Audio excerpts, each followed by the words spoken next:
শালা কি গরম রে আজকে। শালা সূর্যকে যদি ধরে আনতে পারতাম তাহলে ওর পাছার মধ্যে ধরে আমাদের পুকুরে নিয়ে 10 বার জলে চুবাইতাম।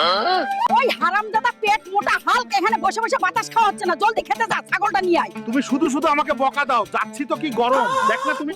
হাল্ক ভাই, শুনলাম তোমার ছাগল নাকি হারাইয়া গেছে। শাহ হারামজাদা, ছেড়ে সব সময় শুধু বদমাশি করো সবার সাথে। হাল্ক, তোমার ছাগলটাকে বাঘে খাইতেছে, তুমি জলদি যাও। শালা বাঘ, তোদেরকে আজকে আমি ছাড়বো না রে। আমার ছাগলের দিকে নজর দিছস? ওই শালা বাঘের বাচ্চা, তোদের বাচন নাই রে।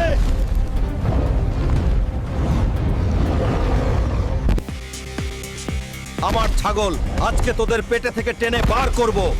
হারামজাদা বাঘ রে, আজকে তোদের পেটে থেকে টেনে বার করব। হারামজাদা বাঘ, আমার ছাগল খাইছস, এখন তোদেরকেই আমার ছাগলের কাজ করতে হবে। হাল্ক ভাই,